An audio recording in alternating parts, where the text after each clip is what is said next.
We're right at the tail end of a summer series that we've been on titled What Faith Looks Like. It's going through Hebrews 11, which if you have a chance to look at that sometime today, go do that. Hebrews 11 is God showing you people.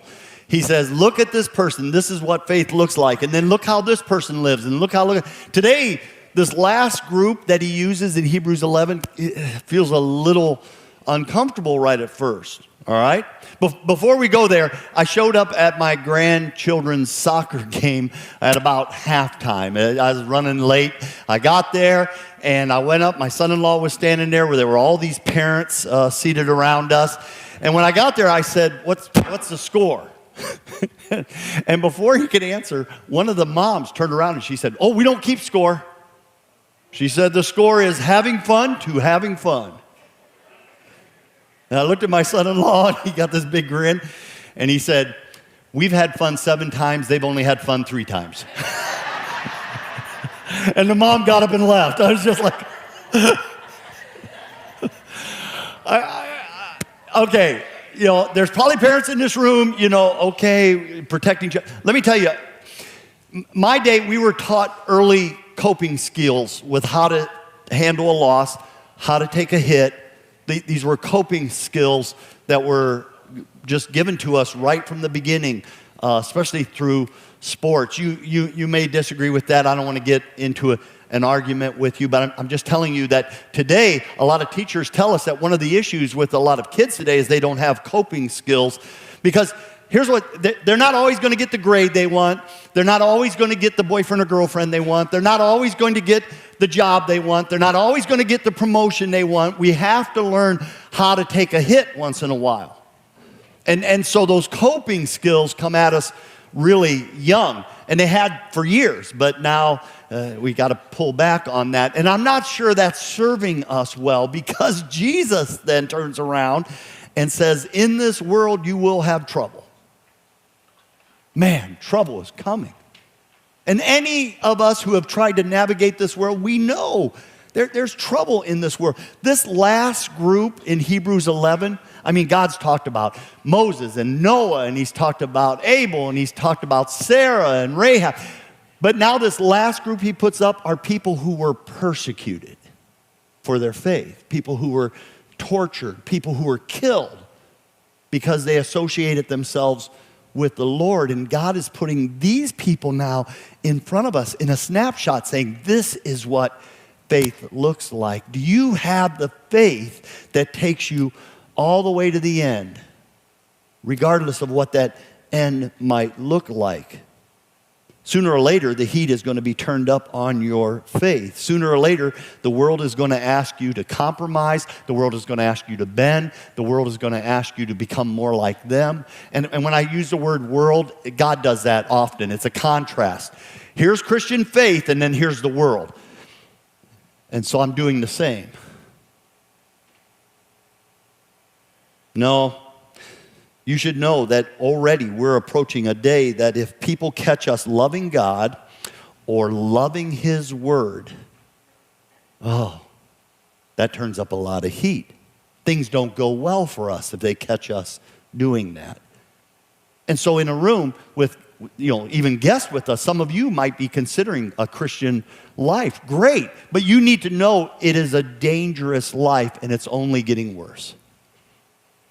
Be careful what you choose. That's what Hebrews 11 at the very end is all about. Let's just unpack. There's only a few verses here left in the chapter. Verse 35. Now there were others who were tortured. They refused to be released so that they might gain an even better resurrection. Some faced jeers, some faced flogging, even chains and imprisonment. Okay, real quick, what does that mean? They refused release. Oh my goodness, if you're arrested for your faith and you're thrown in jail without any justice, and they offer you release, don't you want that? Don't you take that? You need to understand what time we're talking about. The release would come if you denounced your faith. That was the release that was offered. Just denounce your faith. Denounce God. Turn your back on Him. We'll let you out. And these people, rather than denounce their faith, said, nope, We're not going to do that. We'll choose prison, knowing that in the end, this thing ends really well for us with resurrection.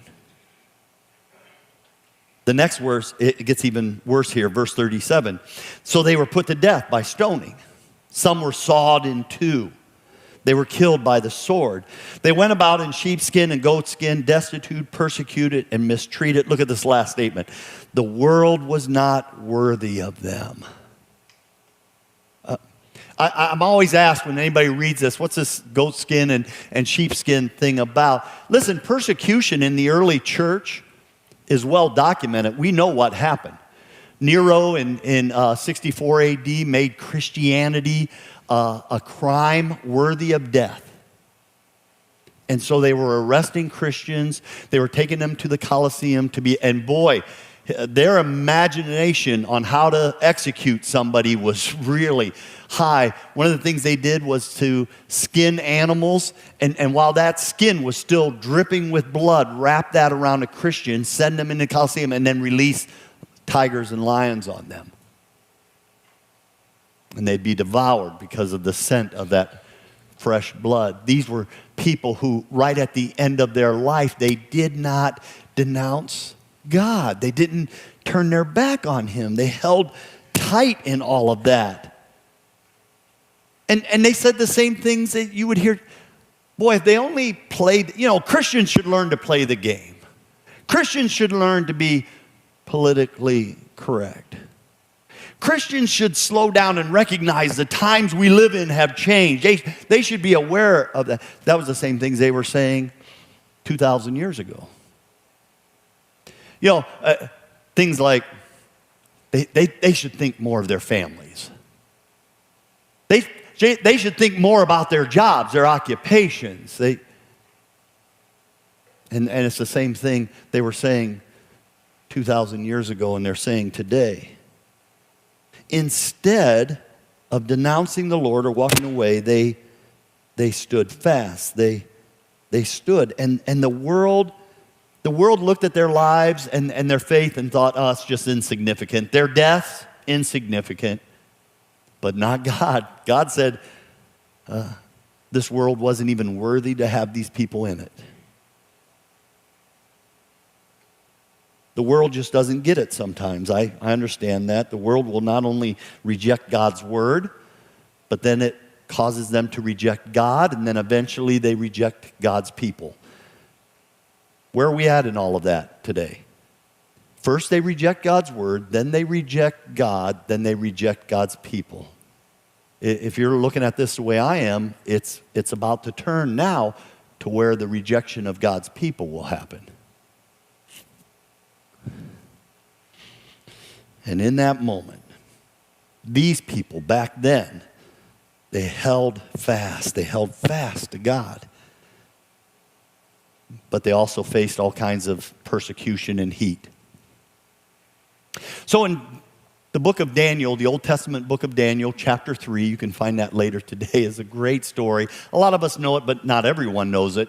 Story of three men of great faith, three Jewish men, Shadrach, Meshach, and Abednego. All right, here's how the story goes. The king at that time erects this image of himself that he wants everyone to worship. It's 9 feet wide. It's 90 feet tall. He puts it in front of his people. He gathers his entire kingdom, and he says, you all have to worship my image. You have to worship this image. The music will start. You bow down. You worship my image. If you don't do it, you'll be executed. We're going to throw you into a fiery furnace. And the orchestra cuts into song. Everyone falls down. After all, what's the big deal? I don't really believe in the image. I'll just fall down. What's the big deal? Everybody's watching. There's no reason to make a big fuss right now. No reason to put my faith. I'll just bow down. I'll just bow down. I'll just bow. And three men said they wouldn't. Shadrach, Meshach, and Abednego stood. Oh, the king was furious. The king was just furious. He calls them up. Do you understand the punishment? Yes. I'm going to give you a second chance. Just in front of the people, just give me this one. Give it to me. And then, we can all go home.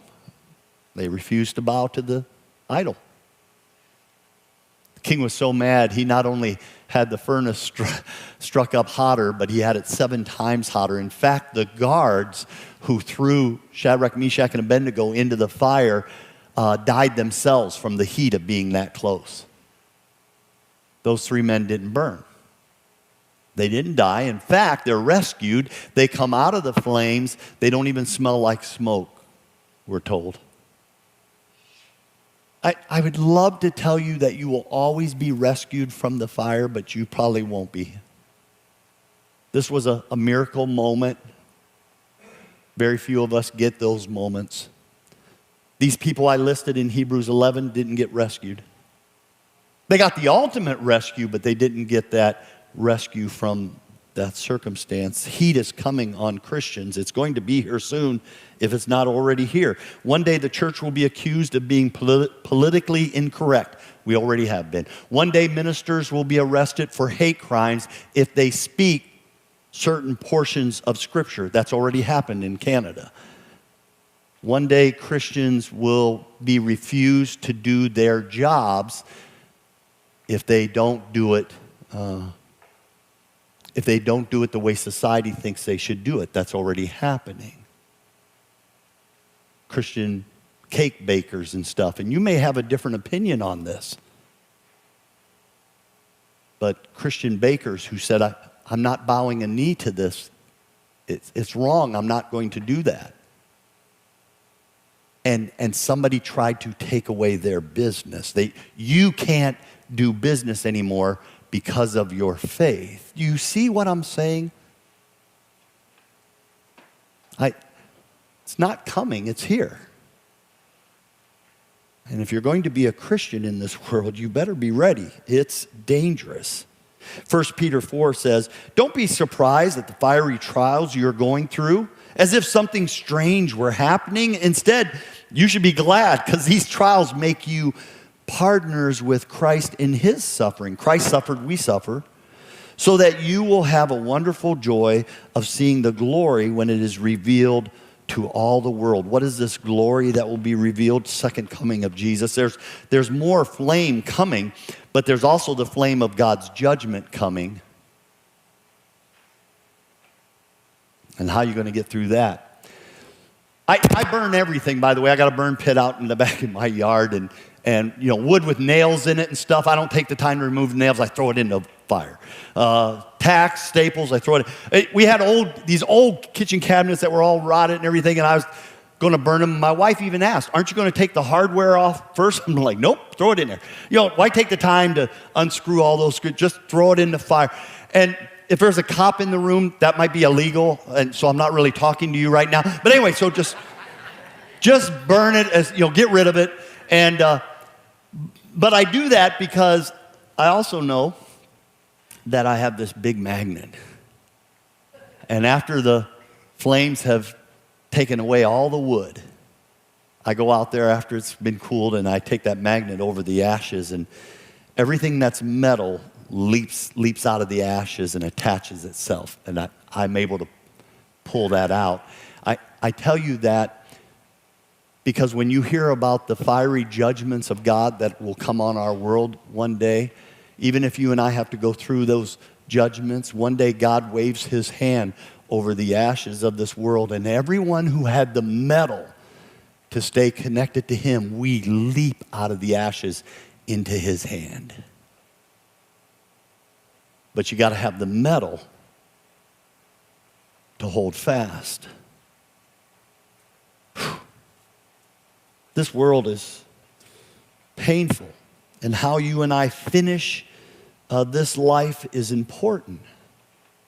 I was asked by the elders during a review a few years ago, what do you need most from us? And I wasn't quite prepared for that, but immediately I knew what the answer was. That at this point in my life, I said, I need you to help me finish strong. That's what I need you to do. I don't want to be one of those ministers who at the end of his life blows up his ministry or blows up his marriage or blows up his character or integrity. I want you to help me to finish strong in ministry. And that meant a lot to them. It meant a lot to me. And they hold me accountable in so many ways so that I can I can finish strong. And I'm not about to end just yet, but I'm old, and I recognize that I'm old. I wish I was like Caleb in the Old Testament when they were dividing up the promised land. Caleb was 84 years old. I'm not 84. But he was 84 years old, and they said, hey, we conquered the promised land, but there's still this high country. There's still giants up there who haven't been. Somebody has to take the high country. And Caleb at age 84, give me the high country. There's still strength in me. I'll go run out those giants. And I want to be that person, but the truth is, getting off a sofa, I groan. And where did that come from? And then those, you young people, you know those, whenever you're on an app or you're on one of those websites and they require you to punch in your date, your birth year, and there's that scroll bar, and I'm just doing this. I'm like, oh, come on, seriously? I'm way down there, with my birth year, and I just feel old. And in this age, I know that one day ministry comes to an end. I know that one day this life comes. I want to finish strong. And how do I do that? Revelation chapter 2, don't worry about what you will suffer. This is the words of Jesus. The devil's going to do all kinds of damage. He's going to throw some of you into jail. He's going to test you. He will make you suffer. But if you are faithful until death, I will reward you with a glorious life, a glorious life. I want that. I giggled a little while ago at a author I was reading because he summed up Revelation. He says, the book of Revelation can be so confusing. Let me make it simple. He said 3 things you need to remember when you're reading Revelation. He says, number 1, Jesus wins. Number 2, you get to pick what team you're on. And he says, and number 3, don't be stupid. And that ministered to me so much. Yes, you're going to suffer. Yes, you're going to suffer. But one day there's this glorious light. It's the doctor. All the young parents in the room, when you take your children to the doctor for their shots, I don't want them to go through shots, but they have to have these shots. And it's the doctor in that moment who sticks that needle in that arm, and then he says, hold on, hang on, I'm almost done, I'm almost done. And then he pulls the needle out there. We're all done. That's what Jesus is saying here in Revelation. One day, Jesus says, you're almost through this thing. You're almost done. Hang on. And so I want to hang on, but oh my goodness, it's such a turbulent life. And a lot of people look at a turbulent life and they say, I'm out. That life of faith is too much for me. So I just got back from Florida, as most of you know, and it was not our best scuba diving trip. All the buddies down in the Keys, and it was windy. It was extra windy this year. Waves were really high. It's very dangerous to dive when the waves are high. Even though you go below the waves, it's that time on the boat. The boat's all over the place, and you got this 90-pound tank on your back, and it throws you around. And so just getting in the water is bad, but getting out is even worse because the dive platform on the back of the boat, it's going in and out of the water 5 feet. It lifts up out of the water 5 feet, and then it comes down and smashes. And you don't want to get caught under that dive platform. It'll snap your neck. And so approaching it to get out, you're timing this thing so that when it comes down and hits, you jump up on that dive platform, and then it lifts you out of the water. And so there was all that going on, and then flying back was not fun. I had an evening flight, but it got delayed twice. Saturday morning, I got home Saturday morning at 3:30 in the morning.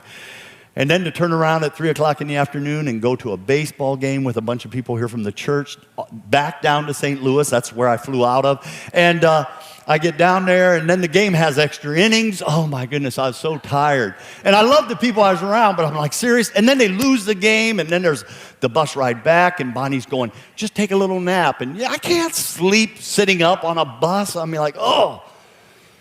It was midnight last night when I went. By the way, at my age, I can't tell you the last time I saw midnight. So I wished Bonnie a Happy New Year's just to get it covered right there. Happy New Year's, honey. And then I'm up at 4, and here I am in the pulpit. I tell you all that because while I was at the airport, I had this thought. On the second delay, If I stepped up to a counter, if you were stepping up to a counter to fly, and the gal behind the counter said, I have an option of 2 tickets for you today. One ticket is a completely smooth flight. Refreshments flow, lots of laughter, very comfortable. It's a totally smooth flight. The landing, however, we can't guarantee the landing. In fact, we're pretty sure it ends up in a big ball of flame. But the flight will be awesome. Or she says, we got this other ticket, and there's going to be a lot of turbulence. There's going to be a lot of ups and downs. It's going to scare you a few times.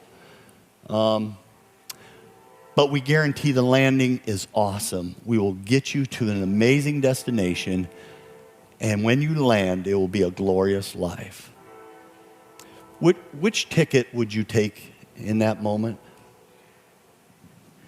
People of faith, we know it's a turbulent life, but we're looking forward way down the road to when this thing lands, and it will be a glorious life. That's why we're people of faith.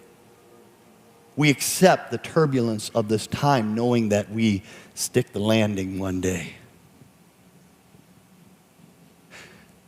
For those of us who are Christians, you need to hold fast to your faith. No matter how much heat is turned up, hold fast. You don't walk away from it. You don't denounce God. You hold fast. For someone who's with us today, maybe you're not a Christian, but you're considering it, it's a dangerous life. But it pays off huge in the end. So which ticket do you want today? If I were you, Jesus wins. You get to pick which team you're on. Don't be stupid today.